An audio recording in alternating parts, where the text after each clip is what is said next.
The bridge popped off this guitar right while the fellow was playing it. And I bet it scared the heck out of him, because it happened to me back at Herb David's in Ann Arbor in the 60s.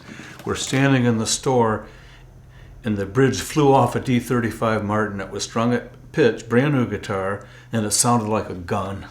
Oh man, we were freaked out. From the looks of it, a couple of things caused this bridge to pop off. For one thing, they didn't strip the finish all the way to the back edge of the bridge. There was almost 3/16 of an inch of no glue there. When they sprayed this with a thin polyester, they taped this off with tape, I would guess. Then after they buffed it, they come in and cut with a knife through that finish around the tape pretty quickly and cut right through the thin finish into the wood. So this is cut there and it's been cut back here. That means when the bridge wants to pull up, it peels the wood right off with it. Also, that's because this has runout. And runout happens when you saw through a board at an angle and it doesn't have any strength that way and it's easy to flake off.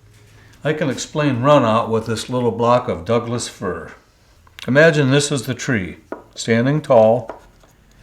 These are the annular rings, so it was a very large tree. If you cut this piece of wood, you can see how straight the grain is on each end. If you cut it like this, which I did with a knife, it's split right along the grain, and that's a very strong piece of quarter sawn Douglas fir. Strong this way. However, if you cut it on an angle through the tree, like that, which is often done, you get runout. It looks as good as this piece. From each end, look, you think, boy, that's a nice piece of quarter sawn. But when you go to break it, it breaks like this.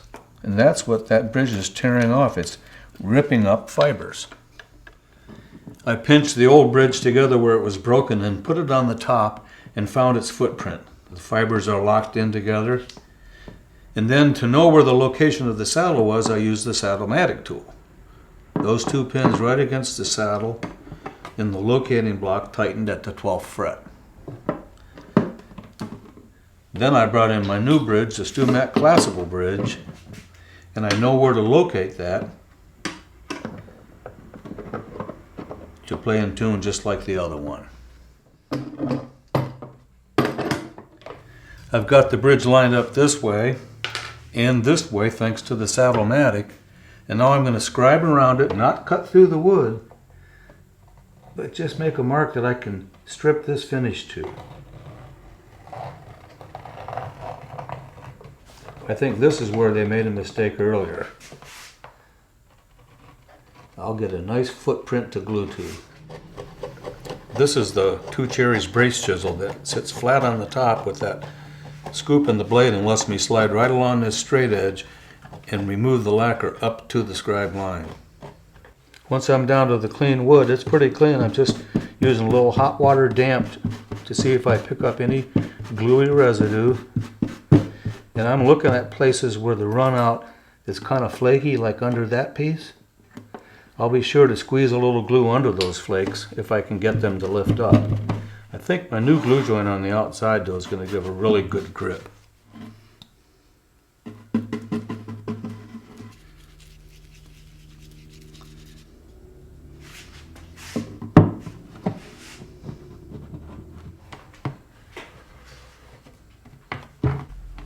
One nice thing about this polyester finish is that it's impervious to most anything, including water, so cleanup's real easy. You can let Titebond dry for a few hours, but I'm going to let this dry for 2 days. There's a lot of glue in there. It's penetrated that wood, and I really want it dry because I don't want the bridge to come off again, and I don't think it will.